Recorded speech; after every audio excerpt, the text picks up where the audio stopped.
प्रधानमंत्री नरेंद्र मोदी के अंदर खौफ, भारतीय जनता पार्टी के अंदर डर पैदा कर रही है। और यही डर है जो प्रधानमंत्री खुद नहीं कह पा रहे हैं, भारतीय जनता पार्टी खुद नहीं कह पा रही है, तो कांग्रेस के जो नेता गए हैं, जिनको बनाया कांग्रेस ने, गद्दारी करके गए हैं, उन गद्दारों को आगे खड़ा करके अपना काम बनवाने की, अपनी बात कहलवाने की कोशिश कर रहे हैं। ये बहुत निंदनीय है। प्रधानमंत्री नरेंद्र मोदी को प्रधानमंत्री पद की गरिमा का ख्याल करते हुए इन चारों नेताओं को पार्टी से तत्काल प्रभाव में निकाल करके बाहर फेंकना चाहिए, संगीन धाराओं में मुकदमे दर्ज करवाने चाहिए और लीगल एक्शन लेना। महात्मा गांधी को जब मार दिया गया, हमारे नेता के साथ भी कुछ भी करवा सकते हैं, लेकिन सवाल ये है कि ये करवाना क्यों चाह रहे हैं?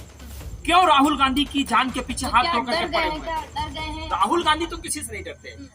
नमस्कार, मैं प्रियंका इस वक्त दिल्ली में हूं और आज एक बड़ी खबर सामने निकल के आई है। जिस तरह से राहुल गांधी को धमकी मिली थी जुबान काट के लाने की, जीभ काट के लाने की, कुछ नेता हैं जो भाजपा के नेता हैं, शिवसेना के नेता हैं, तमाम ऐसे लोग हैं जो इस तरह की बयानबाजी कर रहे हैं, उनके ऊपर लीगल एक्शन लिया गया है। कांग्रेस के कुछ लोग हैं जिन्होंने इस बात को गंभीरता से ली है, इस पर एक्शन लिया है। मेरे साथ गोपाल तिवारी जी हैं, यूथ कांग्रेस के ये प्रवक्ता हैं, इनसे बातचीत करेंगे कि क्या मुद्दा है और क्या एक्शन लिया गया, क्या धाराएं लगी हैं। देखिए, बीते दिनों हमारे नेता राहुल गांधी, जो कि हाल फिलहाल में ही नेता प्रतिपक्ष बने हैं, और नेता प्रतिपक्ष बनने के बाद आज पूरा देश उनको बतौर प्रधानमंत्री देख रहा है, क्योंकि इस देश के प्रधानमंत्री को जो कार्य करने चाहिए वो उन कार्यों से लगातार 10 सालों तक नदारद रहा है।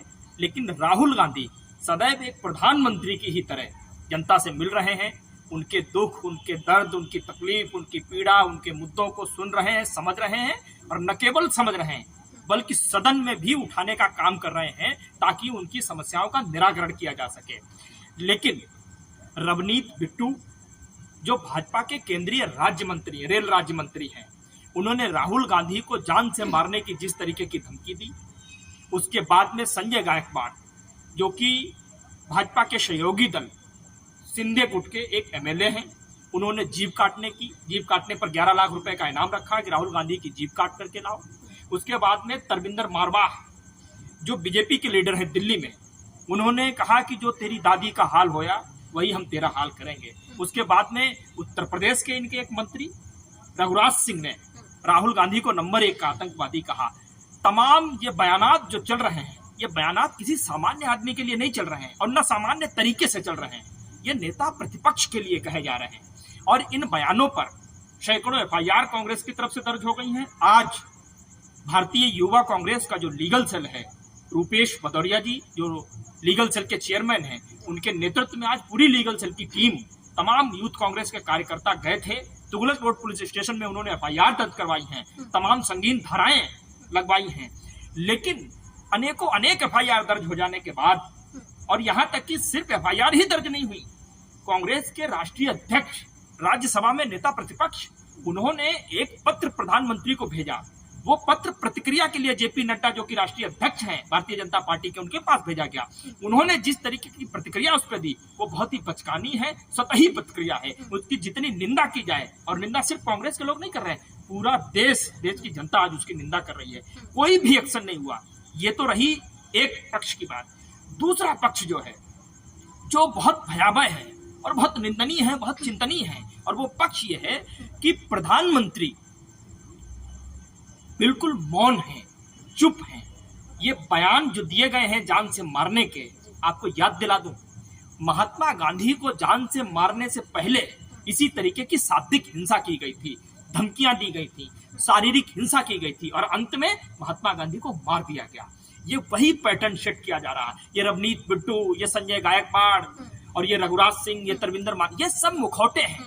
असल में इसके पीछे भारतीय जनता पार्टी की सोच है, और मैं ये इसलिए कह रहा हूँ, जिम्मेदारी के साथ कह रहा हूँ, क्योंकि प्रधानमंत्री नरेंद्र मोदी अभी तक चुप है। आपको याद दिला दूं, जब स्मृति ईरानी को लेकर कांग्रेस पार्टी के कुछ कार्यकर्ता नाराज होकर के कुछ उन्होंने जो है उनकी बेइज्जती करने के लिए कुछ उल्टा सीधा लिखना शुरू किया, तो राहुल गांधी ने त्वरित ट्वीट करके सबको मना किया था कि आप उनको कुछ नहीं बोलेंगे, ये हमारी एक छोटी सोच को दर्शाता है। एक ये नेता है, और आज एक प्रधानमंत्री जो एक नेता प्रतिपक्ष का मतलब शैडो प्रधानमंत्री होता है। प्रधानमंत्री के बगल बैठते हैं। हर देश की महत्वपूर्ण नियुक्ति में उस शैडो प्रधानमंत्री के साथ, नेता प्रतिपक्ष के साथ प्रधानमंत्री को बैठना पड़ता है। संवैधानिक पद है। आज उस संवैधानिक पद को, उसकी गरिमा को धूमिल करने का काम किया जा रहा है, और करने वाले कोई सामान्य लोग नहीं है। बीजेपी के केंद्रीय राज्य मंत्री हैं, आपके उत्तर प्रदेश के मंत्री हैं, आपके दिल्ली के विधायक रहे हुए हैं, आपके जो है वो आपकी सहयोगी पार्टी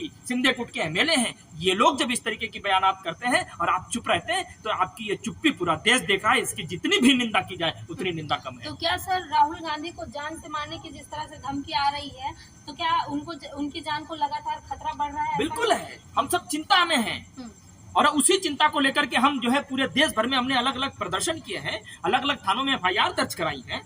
बिल्कुल चिंता है। महात्मा गांधी को जब मार दिया गया, हमारे नेता के साथ भी कुछ भी करवा सकते हैं, लेकिन सवाल ये है कि ये करवाना क्यों चाह रहे हैं? क्यों राहुल गांधी की जान के पीछे हाथ धोकर के पड़े हुए हैं? डर गए हैं? राहुल गांधी तो किसी से नहीं डरते। राहुल गांधी नहीं डर गए हैं क्या? जो सत्ता पक्ष है वो डर गए? बिल्कुल डर गए हैं। उसका सबसे बड़ा कारण है, राहुल गांधी ने जब से भारत जोड़ो यात्रा की है, भारत जोड़ो यात्रा करने के बाद में देश ने जिस तरीके से राहुल गांधी को समर्थन दिया है, कांग्रेस पार्टी को जो है 100 के तकरीबन सांसद जिता करके दिए हैं, कर्नाटक में सरकार बना कर दी, तेलंगाना में सरकार बना करके दी, वोट प्रतिशत हमारा बढ़ा है, और राहुल गांधी की लोकप्रियता न केवल भारत में बल्कि ग्लोबल लीडर के तौर पर पूरी दुनिया में बढ़ी है। पूरी दुनिया प्रशंसा कर रही है कि एक नेता जो सदियों में ऐसा नेता किसी देश को मिलता है, वैसा ही नेता राहुल गांधी के रूप में आज भारत को मिला है। उसी लोकप्रियता को लेकर के, और ये लोकप्रियता बढ़ क्यों रही है?